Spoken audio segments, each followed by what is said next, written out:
ఏపీలో వరుస ప్రమాదాలు ప్రయాణికులను భయాందోళనకు గురిచేస్తున్నాయి. కర్నూలు బస్సు ప్రమాద ఘటన ఇంకా మరవక ముందే ఏదో ఒక చోట ఇలాంటి ప్రమాదాలు కలవరపెడుతున్నాయి.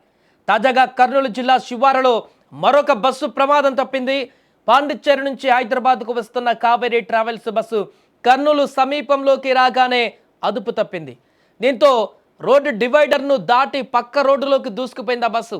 అయితే ఆ సమయంలో అటువైపు నుంచి ఎలాంటి వాహనాలు రాకపోవడంతో పెను ప్రమాదం తప్పింది. ప్రమాదం జరిగేటువంటి సమయంలో బస్సులో మొత్తం 28 మంది ఉన్నట్లు తెలుస్తుంది. ఎవరికి ఎలాంటి నష్టం కలగకపోవడంతో అందరూ ఊపిరి పీల్చుకున్నారు. ఆ బస్సులో ఉన్న ప్రయాణికులందరూ కూడా తమ ప్రాణాలు అరచేతిలో పెట్టుకున్నారు. ఆ క్షణంలో ఏం జరిగిందో మరొక బస్సు ప్రమాదం ఆ ప్రాణాలు అయిపోయాయంటూ కూడా వారు ఆందోళనకు గురయ్యారు. కానీ అదృష్టవశాత్తు ఎవరికి ఏమి కాకపోవడంతో ఊపిరి పీల్చుకున్నారు. కానీ ఒక భారీ ప్రమాదం ఇది. అవతల రోడ్డులో ఏ ఒక్క వాహనం ఎదురొచ్చినా కూడా పెను ప్రమాదంగా మారేటువంటి అవకాశం ఉండేది. అదృష్టవశాత్తు అలాంటి పరిణామం చోటు చేసుకోలేదు. ఇక ఈ ప్రమాదానికి సంబంధించిన పూర్తి వివరాలు తెలుసుకుందాం. కర్నూలు నుంచి మా ప్రతినిధి కిరణ్ ఫోన్ లైన్లో మరిన్ని వివరాలు అందిస్తారు. కిరణ్, ఈ ప్రమాదం ఎలా జరిగింది, దీనికి సంబంధించిన వివరాలు ఏంటి?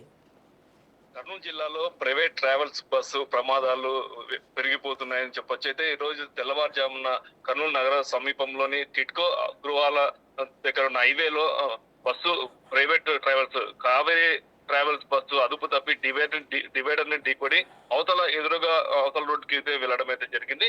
ఈ ప్రైవేట్ ట్రావెల్స్ బస్సు పాండిచేరి నుండి హైదరాబాద్ కి వెళ్తున్న సమయంలో ఈ ప్రమాదం అయితే చోటు చేసుకుంది. బస్సులో దాదాపు 29 మంది ప్రయాణికులు ఉన్నట్టయితే తెలుస్తుంది.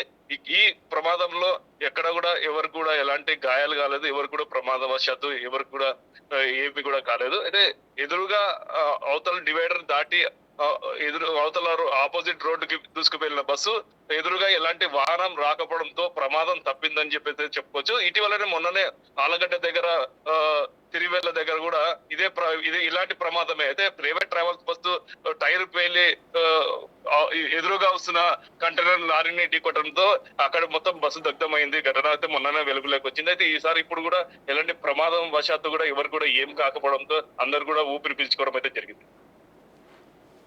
Right, thank you Kiran. So మొత్తానికి అది ప్రమాదము తీవ్రత హెవీగానే కనిపిస్తుంది. కానీ అదృష్టవశాత్తు ఈ ప్రమాదంలో ఎవరికి ప్రాణాపాయం జరగలేదు.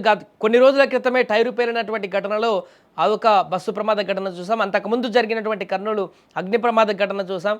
ఇప్పుడు మరొక ప్రైవేట్ ట్రావెల్స్ బస్సు అదే ప్రాంతంలో అదే హైవే మీద ఇలాంటి మరొక ప్రమాదానికి గురి కావడం ఒక్కసారిగా అటువైపు వెళ్తున్నటువంటి వాహనదారులను కూడా భయాందోళనకు గురి చేస్తుంది. ప్రైవేట్ ట్రావెల్స్ బస్సులే పదే పదే ప్రమాదాలకు గురవుతున్నాయి, అదే ప్రాంతాల్లో గురవుతున్నాయి, అదే పొజిషన్లో ఈ రకమైనటువంటి భయాందోళన వాతావరణాన్ని క్రియేట్ చేస్తున్నాయి.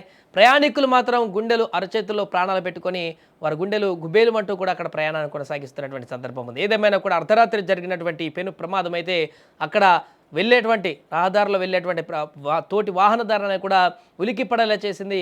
ఎందుకంటే ఇంత దారుణమైనటువంటి ప్రమాదం అంటే అదృష్టవశాత్తు ఇటువైపు ఉన్న బస్సు డివైడర్ ఢీకొట్టి అటువైపు వెళ్ళిందని అంటే ఆ సమయంలో ఎదురుగా వస్తున్నటువంటి వాహనాలు నేషనల్ హైవే ఏ ఒక్క వాహనం కూడా ఆ టైంలో కనుక అటు నుంచి వచ్చినా కూడా 2 ఢీకొని భారీ ప్రమాదంగా మారేది. ఊహించడానికి అది చాలా ఒళ్ళు గగుర్లు పిడిచేటువంటి విధంగా ఆ ప్రమాదం మారేది. గతంలో మనం చూసాం ఆ ప్రమాదం. ఆ తాలూకు ప్రమాదం జరిగేది కాబట్టే ఈ ప్రమాదానికి సంబంధించి ఇప్పుడు ప్రయాణికులు బయటకు వచ్చిన వాళ్ళందరూ కూడా వారి గుండెల మీద చేసుకుంటూ మా ప్రాణాలు బతికాయంటూ కూడా మా ప్రాణాలు నిలిచాయంటూ కూడా ఆవేదన ఆందోళనతోటి భయాందోళనతోటి అక్కడి నుంచి వెళ్ళిపోయినటువంటి సంఘటన ఏర్పడింది.